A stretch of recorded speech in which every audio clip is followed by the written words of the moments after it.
என்னோட lives happiest டேன்னு நான் ட்வீட் பண்ண அவனும் நானும் சேர்ந்து டிக் டிக் டிக் படம் நடிக்கும் போது ஏன் பிள்ளைங்க நான் எப்படிங்க விடுவேன்?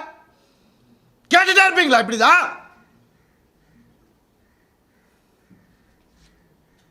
₹50,00,000 தெரியுமா? 2 பேர் ஸ்கூல் ஃபீஸ். எத்தனை வருஷம் நான் அதை கட்டி பார்த்துட்டு இருக்கேன். அவங்களுக்கு நல்ல லைஃப் கிடைக்கணும்னு. அவருக்கு என்ன அழுத்தமோ தெரியல.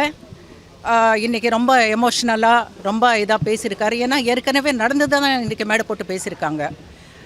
நான் அழமாட்டேன், எமோஷ்னல் ஆக மாட்டேன். ஏன்னா நான் எந்த தப்பும் பண்ணலை. அனைவருக்கும் வணக்கம். இப்போ நான் இந்த மேடையில் என்னோட பர்சனல் விஷயம் பேசுகிறதுக்கு இல்லை. ஏன்னா ஒரு இரங்கல் இதுக்காக வந்திருக்கேன். இங்கே என் சொந்த விஷயம் பேசுகிறதுக்கு இது மேடை கிடையாது. இருந்தாலும் உங்கள் மேலே இருக்கிற ஒரு மரியாதைக்கு நான் ஒரு 2 வார்த்தை பேசுகிறேன். ஏன்னா இன்றைக்கி காலையில் நடந்த விஷயம் ரொம்ப ரொம்ப துயரமானது. ஏன்னா இது ஏற்கனவே 1.5 வருஷத்துக்கு முன்னாடி அத்தனை அவதூறுங்களும் நீதிமன்றத்தில் இருக்குது. ஏற்கனவே நீதிமன்றத்தில் இருக்கிறது இன்றைக்கி மேடை போட்டு பேசியிருக்காங்க. அதே ஒரு 1.5 வருஷத்துக்கு முன்னாடி மறைமுகமாக நிறைய அவதூறுகள் பொய்யான விஷயங்கள்லாம் பரப்புனாங்க.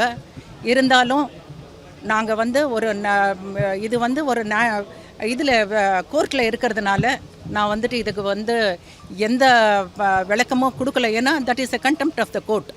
We are not supposed to talk whatever is in the court. But அவருக்கு என்ன அழுத்தமோ தெரியல. இன்றைக்கி ரொம்ப எமோஷ்னலாக ரொம்ப இதாக பேசியிருக்காரு. ஏன்னா ஏற்கனவே நடந்து தான் இன்றைக்கி மேடை போட்டு பேசியிருக்காங்க. நான் அழமாட்டேன், எமோஷ்னல் ஆக மாட்டேன். ஏன்னா நான் எந்த தப்பும் பண்ணலை. அத்தனை விளக்கலுக்கும் நாங்கள் பதில் கொடுப்போம். ஆனால் இப்போது இது நீதிமன்றத்தில் இருக்கிறதுனால இதுக்கு ஒரு அட்வைஸ் இல்லாமல் நாம் பேசக்கூடாது. கண்டிப்பாக உங்களை நான் சந்திக்கிறேன் ஆதாரத்தோட. ஒரே ஒரு விஷயம் ஏன் நான் இது பெருசப்படுத்தலைன்னா, ஒரு 16 வயசு பையன் இன்றைக்கி அவருக்கு பப்ளிக் எக்ஸாம் 10வது படிக்கிறாரு. என் பேரன் இன்றைக்கி அவர் நிலைமை நீங்கள் யோசித்து பாருங்கள்.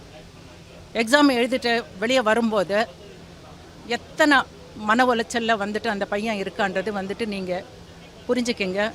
அதே நேரத்தில் அந்த பசங்களை என்ன துரதிருஷ்டமோ தெரியல, பார்க்கக்கூடாதெல்லாம் பார்த்துருக்காங்க, கேட்கக்கூடாதெல்லாம் கேட்டிருக்காங்க. ரொம்ப மன உளைச்சலில் இருக்காங்க. இதுக்கு மேலே மன உளைச்சல் கொடுக்கறதுக்கு நான் ஒரு பொறுப்பானவள் அந்த என்னோட கடமை அந்த பசங்களுக்கு மன உளைச்சல் கொடுக்கக்கூடாதுன்றது தான். கண்டிப்பாக அத்தனை பொய்யான அவதூறுகளுக்கும் சம்பந்தப்பட்ட அவங்க கண்டிப்பாக உங்களுக்கு பதில் சொல்லுவாங்க. என் மேலே வந்திருக்க அவதூறுகளும் நானும் பதில் சொல்லுவேன். நீதிமன்றத்தில் எந்த மாதிரியான இதே தான் அதே தான் இப்போ என்ன பேசியிருக்காங்களோ அதே தான். வேறு எந்த புதுசும் ஒன்றுமே இல்லை. இன்றைக்கி எந்த மன அழுத்தம்னு எனக்கு தெரியல. பசங்களை பார்க்கவே வருவதெல்லாம் சொல்லியிருக்காங்க. பொய் இல்லை. அது யாராலையுமே பண்ண முடியாது. அவங்களுக்கான திருமணமே பிளாக்மெயில் பண்ணி தான் கல்யாணம் பண்ணாங்கன்னு பெரிய ஒரு குற்றச்சாட்டை வச்சிருக்காரு. உங்களுக்கு 2008 நீங்கள் ஒரு விகடனில் ஒரு இது வந்திருக்கு, ஒரு இன்டர்வியூ இல்லை, ஒரு பேஜ் ஃபுல்லாக வந்திருக்கு. கண்டிப்பாக நான் அது எப்படி தேடி கண்டுபிடிச்சி எடுப்பேன். அதில் யார் பிளாக்மெயில் பண்ணி யார் கையை அறுத்துக்கிட்டு கல்யாணம் கேட்டாங்கன்றது 2008 வந்திருக்கு.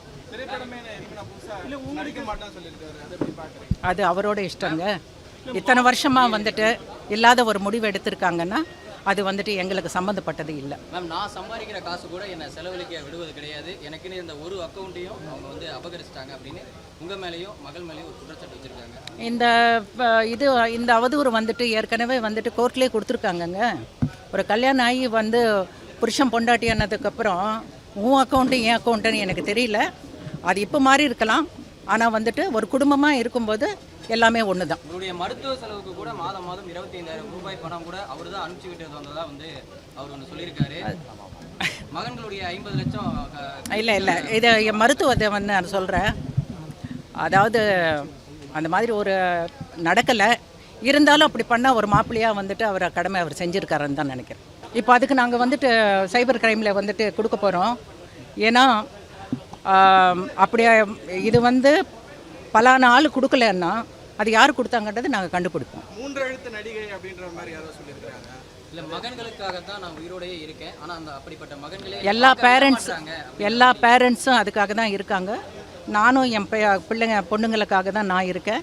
நான் பெற்ற பொண்ணுங்களை நான் பார்த்துக்கிறேன், அவங்கவுங்க பெற்ற பசங்களை அவங்க பார்த்துக்கணுன்றது வந்துட்டு பொறுப்பேற்றுக்கணும்.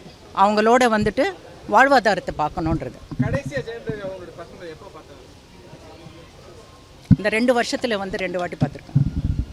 நான் உயிருக்கு கூட உத்தரவாதம் கிடையாது, நான் வந்து என்னனாலும் இது பண்ணிடுவேன், ஆனால் போக முன்னால் நான் வந்து நிறைய விஷயத்த சொல்லிட்டு போக மாதிரி நீங்கள் ரொம்ப இதாக சொல்லியிருக்காங்க சார். 2 வருஷத்துக்கு முன்னாடி வரைக்கும் எந்த பொறுப்பு இருந்தாலும் நாங்கள் ஏற்றுக்கலாம். 2 வருஷத்துக்கு இந்த ஆல்மோஸ்ட் 2 இயர்ஸ் ஆகுது. இப்போ அவர் என்ன முடிவு எடுத்திருக்காரோ என்னன்றதோ வந்துட்டு அவரோட பர்சனலில் இருந்தாலும் இன்றைக்கி கூட அவர் மேலே மரியாதை வச்சுருக்கோம். இது வரைக்கும் எந்த தப்பும் பேசினதில்லை. இனிமேல் வந்துட்டு ஃப்யூச்சரில் கூட பேச மாட்டோம். தொடர்ந்து ஆர்த்தி அவங்களுக்காக வந்து குரல் கொடுத்து நிறைய நடிகைகள் பேசினாங்க. அதில் குறிப்பாக வந்து 3 எழுத்து இட்லி பேர் கொண்ட நடிகைன்னு சொல்லியிருந்தாங்க. குஷ்பு மேமும் அதுக்கு வந்து அவங்களுடைய விளக்கம் கொடுத்துருந்தாங்க. அதை பற்றி தமிழ்நாட்டில் வந்து ஒரு பொண்ணுக்கு அநியாயம் நடக்குதுன்னா எல்லா பெண்களும் வந்துட்டு சப்போர்ட் பண்ணுவாங்க. இதுதான் நம்ம தமிழ்நாடு. அப்படி இருக்கும்போது பர்டிகுலர் 2-3 பேர் வந்துட்டு சப்போர்ட் பண்ணுறாங்கன்றது வந்துட்டு அது நான் ஒத்துக்க மாட்டேன். அவங்க நீங்கள் அக்கௌண்ட்டில் போய் பார்த்தீங்கன்னா மில்லியன்ஸ் ஆஃப் பீப்புளாக இருக்காங்க. அத்தனை பேரும் அவங்களுக்கு சப்போர்ட் பண்ணுறாங்க.